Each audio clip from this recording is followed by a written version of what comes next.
History rewards the innovator, the pioneer, the trailblazer. For over 30 years, Supermicro has been fueling innovators and visionaries with the industry's best computing resources. We have built the industry's widest portfolio of storage servers with the largest open ecosystem of leading storage hardware so that you can be first. Welcome to Supermicro's 2025 Open Storage Summit. Hello and welcome to the Supermicro Open Storage Summit and this episode where we are exploring storage aspects of data lakes and lakehouses for enterprise AI. Today's rapidly evolving AI landscape, data lakes and lakehouses have become fundamental pillars of enterprises aiming to harness the full potential of artificial intelligence. These modern data architectures enable organizations to efficiently collect, store, and manage vast volumes of diverse data, structured, semi-structured, and unstructured across multiple environments. By providing a unified platform that supports both analytics and AI workloads, data lakes and lakehouses are revolutionizing how enterprises approach AI at scale. A critical enabler of successful enterprise AI is robust data ingestion and ETL or ELT, extraction, transform, and load, or extract, load, and transform processes. These ensure that high-quality, relevant, enterprise-specific data flows seamlessly into the AI models, enabling precise fine-tuning tailored to unique business needs. Without this fundamental step, AI initiatives risk being ineffective or misaligned with organizational goals. Enterprises leverage object storage for scalability and cost effectiveness. This hybrid approach supports the complex demands of AI training and inference while maintaining flexibility across cloud and on-premise infrastructures. In this video session featuring industry experts, we will explore key considerations for designing effective data lakes and lakehouses tailored for enterprise AI success. From architectural best practices to technology recommendations, participants will share their insights on overcoming challenges around data integration, storage optimization, governance, and model fine-tuning. With that, I'm so excited to bring in our industry experts, starting with Brenna Buch, who from MinIO, Simon Lightstone from EDB, Shiva Gurumurthy from AMD, and Paul McLeod from Supermicro. Hey, welcome on board, everybody. Thanks. Thank you. Welcome, Rob. Thank you. So to me, again, I'm a data geek, so this is one of my favorite sessions. Not that they're all, I'm not picking, a special baby out of all of the sessions here, but, really, I think this is one of those keys and something that, people, it's gotten a lot of press, but digging in and understanding what it means to be a data lake and a lake house and how that helps enterprise AI from the storage considerations is really important. So, Brenna, I would love you to kind of give us your view and MinIO's view of what's going on in this space. Great, I'd be happy to. So there are three main components of a data lake house. First layer is object storage. This is the data lake part of your data lake house. It has to be performant, it has to be secure. If your queries are slow, if your data is insecure, your data lake house is not going to last very long. And you need to make good choices from the start in this layer because once you put your data in, it becomes really hard to move out. It's not very flexible. So you want to make sure that in this context, in the data lake house context, you choose a storage layer without a POSIX interface or a metadata database because these features will inject latency into your stack before you even get started. And of course, it has to be scalable. And by that, I mean, it needs to be as easily deployable on a laptop as it is in a data center. It needs to just work from a gigabyte to a petabyte to an exabyte and beyond. The next layer in a data lakehouse stack is an open table format. And this is where Apache Iceberg, Apache Hudi, and Delta Lake live. So this is the layer which gives you those database-like features to your data lake, things like ACID guarantees, time travel, schema evolution, partition evolution. It's really what gives the lake house its je ne sais quoi. So then you have the compute layer. So In past data architectures, storage and compute were really tightly coupled, meaning in order to scale one, you had to necessarily scale the other. But in this design, the storage and the compute are separate. That's why they're different layers in this design, in this slide. But that also means that this old concept of selling storage and compute together has sort of dissipated in light of this new stack, and now more and more users are able to just choose whichever compute works best for their workloads. And we often see our users adopt more than one. So you can use Snowflake and Dremio, or Dremio and Trino, or Trino and EBD. So one of the really amazing things that we've seen as an industry trend in the last few years is object storage as primary storage for both LLMs and for analytics use cases. So the major players in LLMs, large language models, OpenAI, Anthropic, Google DeepMind, they all have built their services on top of object storage. And similarly, the entire Lakehouse stack can operate over object storage. Dremio, Trino, EBD, they all can sip off data in object storage as if it was a native table without migration, which means that you have a faster time to insight, but also that you have an entire stack that just works together out of the box. And so you might be asking yourself, why should you believe MinIO? They come here to talk to you about data lakes. Well, we've built a lot of them. Out of more than half of the Fortune 500 companies, more than 1/3 of the Fortune 100 have all chosen MinIO to be their object storage. We have partnered with 8 out of 10 of the largest automotive companies, all of the top 10 US banks, and 8 out of the 10 of the largest US retailers. And it's not just enterprise adoption, we also have a tremendous developer backing with over 2 billion Docker pulls worldwide, over 51,000 GitHub stars, and a really vibrant open source community. So, whether you measure success on enterprise adoption or developer velocity, we're most everyone's choice for on-prem object storage. And my colleague Keith, in another session, will go into more detail about how the data lake fits into an overall AI stack, but this gives you a preview into that world. On the left-hand side, you have your data sources. So this is your ERP, your CRM data, your edge use cases, IoT, of course, your cloud resources, and it all flows into your data lake. So this is built on standard hardware, sold, produced, and created by our friends AMD and Supermicro. And then on the right-hand side, you have the consumer applications. So this is things like your visualization software, your LLM model, your vector database. All of these are the tools that end users use to create value out of your data. And wherever your data starts with and wherever you need it to go, this stack will take you there. That's great, and I think that ties really well into our next speaker with Simon with EDB, because again, right at the heart of what is going on with Postgres and what's going on in this data lakehouse, data lake industry. Right, yeah, and just as you say, there's a lot of customers who want to just use Postgres with their MinIO storage, using a data lake and using Postgres to query that, rather than learning some sort of other technology.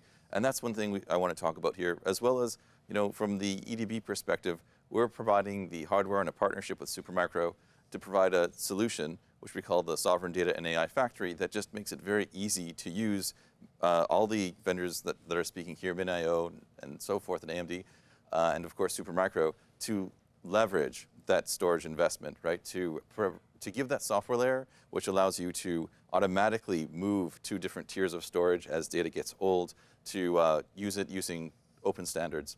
A little bit about EDB. You've probably heard of Postgres, the database. So EDB is the #1 contributor to Postgres. And Postgres is now the most popular database. And also, it's the most loved database if you look at Stack Overflow rankings. But it wasn't always that way. We've been working on it for 20 years as a top contributor, the #1 contributor right now to Postgres, really believing that the database layer should be open. So now, of course, we've evolved. Now we also provide a lot more in terms of AI capabilities and so forth. And I'm going to talk a little bit about our data lakehouse capabilities here. And one way that we work with all the great Supermicro vendors, in particular MinIO as well for the object storage layer, is that we let you see everything, all your databases from one estate. So now you may have a lot of different storage there, and as you can see on the screen, you can now manage it all of your Postgres estate from one visual screen. And this just makes it easy to see what you've got left in terms of your compute, which was referred to by Brenna, and as well as your storage and what you've got left, and also to dive deep and diagnose any performance issues. Going from there, so that's sort of the interface that you're going to have to the storage layer as well as your compute layer, and it just makes it easy to see what's going on, to also add dynamically as you need. And when we partnered with Supermicro, we thought very deeply, we spoke to customers about what's important for them to provide a hardware solution, an engineered system, which we call a sovereign data and AI platform, that makes it easy for them to bring Postgres into their data center.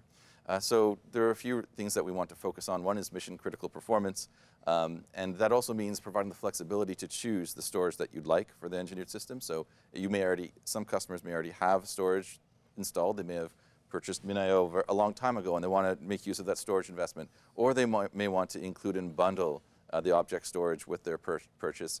But we allow them to really take advantage of what they have today, as well as, of course, having a very curated configuration to make sure you get the most out of your hardware, often getting a 6 times return on investment compared to regular Postgres.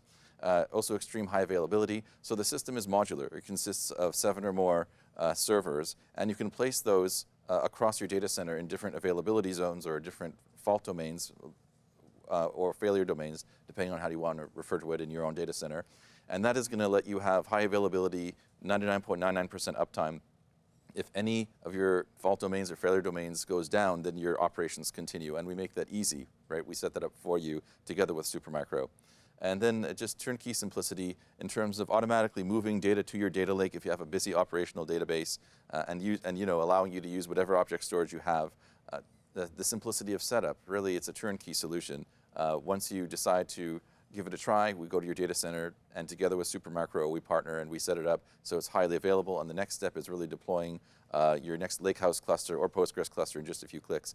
And finally, tying that together with AI, which we've all spoken about here, we make it really easy to leverage all the data in your Lakehouse, in your object storage, or in traditional Postgres databases, even if it's open source community Postgres, and rapidly do RAG. Build RAG applications or RAG chatbots. What RAG does is it basically takes all your data in those lakehouses, in your object storage, or in standard block storage, and it lets the AI models query all that data and give much more contextual responses. So without further ado, I want to spend a little bit of time talking about lakehouses and how EDB really helps in that area. Again, we use open formats like Apache Iceberg, and it just makes it very, very easy to take some of the great hardware that we speak about here and then operationalize that really effectively. Simon, that was great, and I think that makes a lot of sense about what you were saying and how it builds off of the hardware in that compute layer that you also then tie into the storage layer like the MinIO layer. Now let's get a little bit deeper into the compute layer with Shiva. Come on, help us understand where AMD is playing in this. Right, so AMD sees data at the center of all things AI today. And at the center of data is actually storage, is the critical enabler of all the data that's out there, right? When we think of AI, we think a lot about compute, but it's really the disks and the infrastructure behind it that's running a lot of data today. So as I listed in the slide here, there are a lot of steps that involve a lot of the storage infrastructure of any particular AI deployment. Data ingestion, a lot of data reads happening, pre-processing for AI data. That is a lot of read and write for all the data that is happening to prepare the data to be ready for AI. Training, obviously, GPUs do a lot of training these days, but to keep it fed with a lot of data, it's actually the storage devices that are doing it on a daily basis. And then checkpointing, these are the intermediate results storing, read and write, into the storage while the training is happening. Inferencing is the next big thing with a lot of inferencing applications out there. They are going to be using a lot of these disk storage and storage systems, which require a lot of read and write again. And lastly, archiving. The models developed have to be stored, and a lot of access happens all the way through that. So that is also another step in the overall AI development that requires a lot of data storage innovations. And how does AMD fit into all this, right? So AMD, being a CPU and also a GPU company, has got a complete portfolio of products that actually enable this ecosystem. To be very specific about CPU, we actually have leadership per core performance, and also this is with 12 channels of memory channels per socket, and also leadership in terms of the capacity, memory capacity. That enables a lot of data transfers at high speed whenever the GPU or the CPU systems need it. On the networking side, we have new products with our DPU products, which are up to 400 gigabits per second bandwidth today, which again enable data transfers between nodes at really fast speed. Of course, our GPUs, the MI355X, which was released recently, we can do training, we can do inference. A lot of those workloads can run seamlessly on our GPUs as well. We have software support for that. We are also open standard. We have announced support for ultra accelerator links, and that enables us to meld with the industry and co-develop with the industry to take this AI story forward. Of course, partners are very key for us. We work very closely with MinIO, Enterprise DB, and Supermicro to bring the best solutions to the market so that the developers or the users can use it fully. Speaking of Enterprise DB, I just want to show a couple of things here. We have done benchmarking on AI workloads, and we see a lot of tremendous value in terms of our performance on the CPU side specifically. If you look at the charts there, I'll just call out two of the numbers here. The TPC-X AI is a benchmark developed by the TPC org that specifically measures the entire workflow of AI and tells us what the benchmarks compare against. So in this particular case, we are showing about 70% better performance than our competition, the fifth generation Intel processors, and also up to 4x with our latest generation processors. And the second thing I want to call out here is the regular Llama 3.1, and that one has about 40% better performance with the 3-year-old processor that we have. And with the latest processor, we jump even higher with our performance compared to our competition. And that's kind of the benchmark that we work with and compare against the competition. Yeah, I think this is why I think when it takes an ecosystem and there's not one solution for enterprise AI, especially when you start to look at data lakes and lake houses and how they are servicing them. But you got to bring it together, and organizations are kind of looking for the easy button as well. Paul, you're the easy button. So I'm glad to hear that, because the easy button is difficult, right? Yes. So everyone knows how difficult building hardware that actually works is, and Supermicro has been winning that competition for many years now. And really, the culmination of that is our data center building blocks, which we came from motherboards and then have just come to now where we are able to deliver all kinds of things for a data center, including liquid cooling, right? Because again, now the processors and everything is getting hotter with AI. It's now one of the things that everyone has to look at and have in their consideration in terms of architecting their solutions. The other thing that we are able to offer our customers is scale, right? Because again, the major challenge that people have with AI is how big does it need to be? What do I want to do? And we have lots of experts at Supermicro that can help in terms of scaling that workload to meet their requirements and what hardware is going to really meet that. So that's really exciting. From a portfolio perspective, we both have just unlimited number of SKUs. I mean, we have GPUs, we have CPUs. So in terms of database applications where you're really driving CPU, many choices. And again, this is where the consultative process that we have at Supermicro allows us to solve problems for our customers. Of course, I am all about storage. So with our storage and the storage category, we're really talking about scale again, because these are the highest capacity systems you can get. And that's both in flash and in 3.5 inch. So lots of options for our customers to deliver the performance, the TCO requirements of an AI stack. And just to dive into how I look at the world in terms of what storage needs from it. And again, this is my very simplified view. So really, I think of it in terms of there's data sources, and these data sources have been there forever, right? As soon as we turned on computers, we started creating data. Those data sources now can be utilized in a legacy type architecture with a data lake, right? So I can have this data, that historical data. And you may have applications that are, say, video surveillance or video analytics, where I might want to redirect that stream from where it went to in an enterprise storage stack to that AI stack, in which case then it can be processed and worked upon on the enterprise and get the usable information out of that in terms of the analytics load that you need to do there. So again, the portfolio stretches across the whole stack, and I'm really excited that I get to work with these people and build our ecosystem with these building blocks. So hardware and software partners are now all part of the Supermicro solution. Yeah, I think it takes a village, right? It takes a village of hardware and software. That's right. Living in harmony, bringing a solution to the customer to fit their data lake or lakehouse needs, to put it mildly.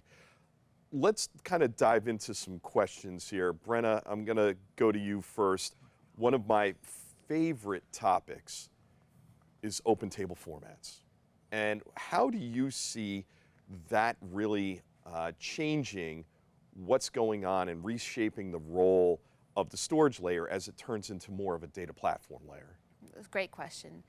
So I think that the open table formats, along with performance enhancements for object storage, have really allowed object storage to become primary storage, allowed data lake houses to exist full stop. So previous iterations or legacy systems treated object storage as cheap, deep, and slow. And that doesn't look anything like the modern, enterprise, very agile data lakes that we have today. So I think the open table formats are responsible, along with enhancements in speed for object storage, for that revolution in thought and architecture. I also think that the open table formats are responsible for the introduction of other compute layers on top of object storage. Now I'm talking about vector databases and those LLM that we were talking about earlier, graph databases, visualization layers. They all can sit on top of object storage, and it's fast enough and secure enough and durable enough to become an entire stack on its own. So I really think it's along with performance enhancement object storage, the open table formats just lit the fire underneath this whole infrastructure and made all of this possible. Yeah, I mean, when you start to talk about that, I think it also talks to the scale that everything is going to with these lake houses and data lakes, and where you're looking at this. One of the things, and I think you mentioned this up front in your slides, was the fact that, hey, I may have multiple different workloads running on there. Simon, from an EDB perspective, one of the things that I think about is maybe I have BI or an analytical workload running next to my operational workload. How do you look at Postgres and what EDB brings together with Postgres AI to really focus on controlling that and helping optimize that performance? Right, yeah, and that's a very common situation. You have an operational database, and of course you want to then be able to do analytic queries on that, but you want to do those analytic queries on the fresh data in real time.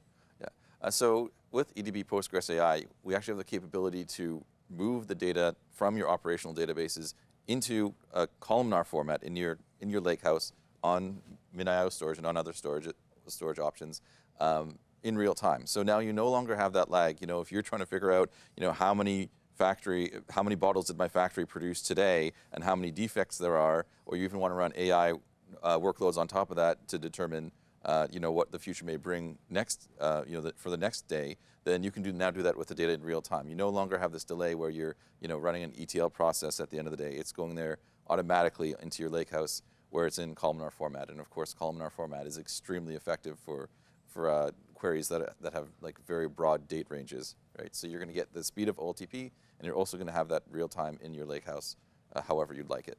Yep.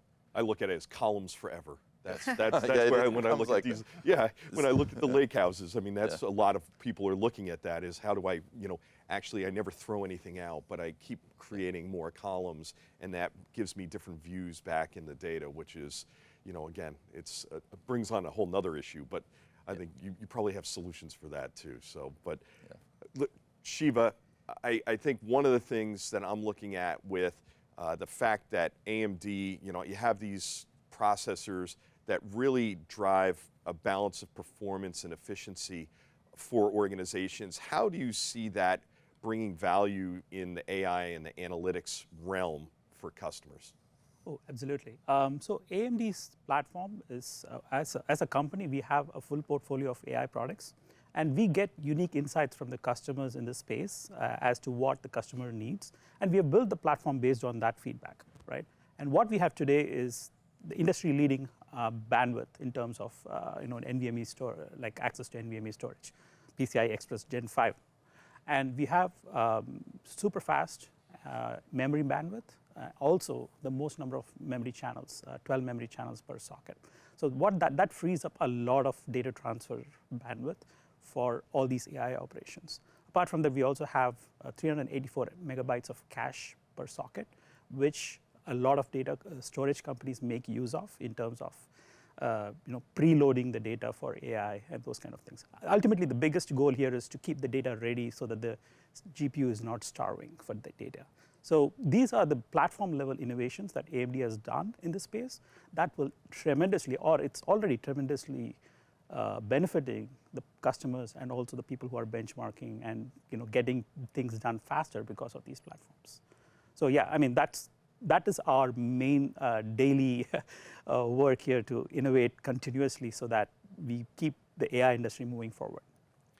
I think I look at that and go, okay, Paul, you showed the slide, a lot of different choices there. How do you help people from a hardware selection perspective as they're going through to right size for where they want the starting point to be? And also taking into it from a perspective, they want to hit today, but they also want to be planning for tomorrow as well. The main thing is to listen to the customer.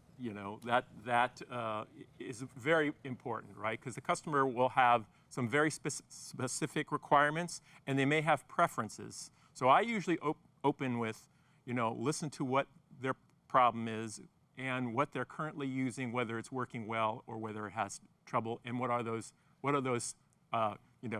rubs. And try to find some other answers to that question. So, our partnerships with everybody in terms of software-defined storage has been really one of our great strengths.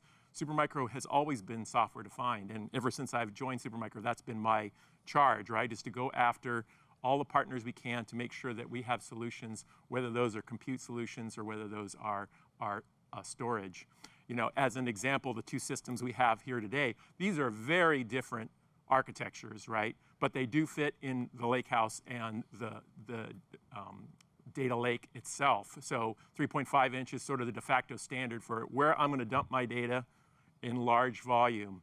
And Flash, of course, this is featuring EDSFF media, which gives you, the ultimate efficiency, power, cooling, all the things that these large-scale data centers need. They need to shave off every watt of heat that's coming through the system. And with that kind of storage, I can do that, and I can deliver hundreds of millions of IOPS in a one-use system. So capacity, scaling, these are all things that we hear about from our customers. And then, of course, some customers are small, so we need to have solutions for them as well. And that's something that I'm always looking out for partners and how we can build this business together. What is it really, that you would say is the number one piece of advice that you would give to organizations that are just getting started? Because we're in early innings with AI. I mean, we're in the year of inference, and everybody talks about agents, and RAG is still a big thing. And a lot of that is using data lakes and lake houses to bring and harness that data. what's one piece of advice that you would say, here's where you start so that you're protecting yourself out into the future? We'll start with you, Simon. Yeah, so I think this is something Brenna mentioned too, is stick to open standards, right? But like Iceberg format is one, right? And of course, a lot of the technology we've spoken about today, including EDB, Postgres AI, lets you leverage that. But the idea is that there's a lot of different technologies that you're going to want to use, and the hottest thing today might not be the hottest thing tomorrow. But if you stick to open standards, you kind of make sure that your business is always going to be ready, right? And I think that that's sort of like a litmus test also for the right sort of company. I think you want to be working for a company that embraces open standards and is sort of willing to compete, because that the speed AI is moving today, just as long as you have your data in an open standard and you're taking an open approach to the market, then you'll be okay. But as soon as you get locked into a proprietary offering, then you may wake up one day and realize that you can't use the tools that you want. Yeah. Brenna?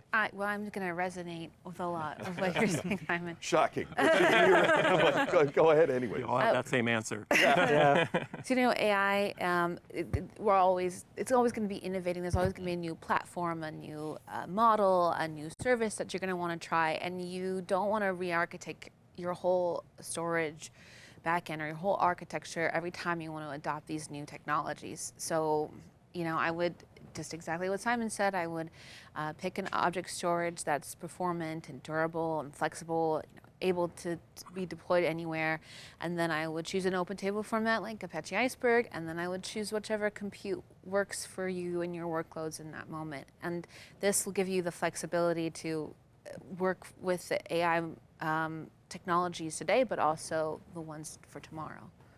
Shiva, Paul, anything you want to add to that? I'm going to plus one what Simon said again. But open source, right? AMD is all about open source. So thanks for that point out. But I'm going to talk in terms of a little bit of the infrastructure side of things. Obviously, any Gen AI deployment, there are major decisions to be made on the infrastructure side. And AI requires a wide spectrum of hardware. It's not GPUs only. GPUs definitely play a big part of it. And then there's CPUs. They have networking, storage. A lot of decisions have to be made in that space. So I would say, think about right-sizing your deployment and consider all these factors before investing in those deployments. Of course, Supermicro has got some really great solutions for all the things that you want in that space. So that's my key note for people who are going to try Gen AI or AI deployments. Yeah, and the open standards in terms of managing the hardware. So from a Supermicro's perspective, we build our management interfaces on things like Redfish and other open standards that people can interact with and have experience with. They're part of Linux. It becomes easier for them in terms of navigating challenges that may come up with hardware. So yeah, open standards is absolutely the first starting point, and then of course patience, because all these new technologies will have a bad effect if you do the wrong thing. And so be patient, really understand what you're trying to achieve, and then communicate to your partners what you're trying to achieve so there isn't a disconnect after they've deployed. Yeah, I think you just hit the nail on the head with it's understanding a lot of times the business use case and outcome that you're trying to do, because I think people run into and go, well, first I needed a chatbot and I needed an LLM. Yeah. Now I need inference and a larger and RAG, and then okay, now we're going into agents and I need multi pieces into this agent. I think it's, well, what problem are you solving? And plan for that. And I also say take it in bite-sized chunks as well. Yeah. Start with somewhere, gain success, gain feedback on that so you understand. I think one thing that's also I've been hearing throughout the summit has been storage latency performance is definitely a key critical, I guess you could say, it can potentially torpedo your AI, your enterprise AI. What are you seeing from the technical requirements and how you're easing that latency? We'll start with Brenna this time. My favorite question. So MinIO Store is faster than S3 even deployed to AWS. We're the fastest object store on the least amount of hardware, which means we can get you to your first byte faster and more economically than any other on-prem object store on the market. We just released support for S3 Express API, which when we benchmarked against Amazon's S3 Express Zone 1, we found to have much higher throughput, especially for large objects, which are really prevalent in AI. So it's not going to be us that's going to slow you down. We're going to go as fast as you need to go. Yeah, I think people would also find that large objects are really not that large when you think about the file sizes and object sizes that are being used in AI. What are you seeing from that from a latency perspective, and how you're balancing that from an EDB perspective? Yeah, well, EDB Postgres AI specifically helps in a few areas there. One is tiered tables, and what that means, or tiered storage in general, that means that if you have a very big database table, we'll automatically move the older data onto object storage, right, from your operational database. And this means the operational database will be faster. It means that you can, also means that you can just kind of set and forget, right? And by moving things into the right sort of storage, right, then you're going to get much faster, responses in a very quick operational database, because that way only the data that you need to have there is there, and then everything is in columnar storage for analytic queries. And then I think another one is when we think about how we partnered on the Sovereign Data and AI Factory with Supermicro, we really did decide to make sure that customers have choice with the sort of object storage that they have. We don't lock people down. Mineo is a great option, by the way, and you can sort of grow at your own pace. So I think that approach was what customers wanted, and it means that what's fastest today, the latest appliance, whether it's Mineo or another storage vendor, 6 months from now, there's going to be something even faster. So you have to keep that in mind, right? Where we are today, already the video cards that we looked at last year, which were blowing us away, now NVIDIA has video cards that are way faster. So keep in mind that you want that flexibility when you think of your design, that soon you're going to want even more of it, and that next generation, you're going to want to be able to plug that right into your infrastructure to leverage it. Yeah, and I think, again, and Shiva, going back to some of the stuff everybody's been saying here, it's one of those things, it's a balance between things like GPUs and CPUs, and there's a whole thing, because you also have the whole KV cache and how that is feeding in and stuff of that. What are you seeing from a latency reduction perspective from the AMD view of the world? So AMD is all about unblocking innovation, right? And we take a lot of care in terms of unblocking. The moment we see anything like a performance drop or anything, we make sure that we get that resolved as soon as possible. For example, like we pick up the phone and talk to EDB or MinIO to say, hey, what's going on here, right? Or Supermicro for that matter. Like, well, let's figure this problem out. And most of the time at the spec level, we make sure that we are, latency, very less latency for our operations. But then, at the software level, also we have to make sure that the customer is not seeing those kind of bottlenecks that blocks their innovative spirit. So we do it at the hardware level. I showed some benchmarks as well in one of the slides. Is that is a fruit or the result of all these work that we have done with the ecosystem, with the open ecosystem, to make sure that the users are not penalized for using an AMD platform, right? So that's the biggest goal here.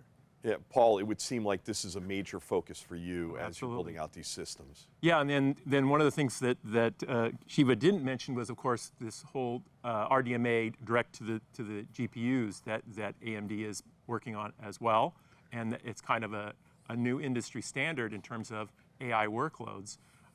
Supermicro, of course, we're always looking at the performance of our systems. So I always tell my customers and my partners and everything, hey, we deliver you the bandwidth, now you have to deliver the throughput. So basically, with your application, the doors are wide open. Let's see what we can do together. Like for instance, this petascale system, just in an FIO straight to the processor, I'm getting 230 gigabytes per second bandwidth, getting millions of IOPS, and that's just the start, right? In PCI Gen 5, Gen 6 is around the corner. The other thing that people have to keep in mind is with GPUs, as Shiva and Brenna talked about, the product cycle of those is coming along super quick, right? So where a processor might be an 18-month process, we're seeing 16, 12, where generations of the GPUs change. So huge changes there in terms of time to market and time to value for a partner like that you'd have. And Supermicro is always there with the latest and greatest hardware.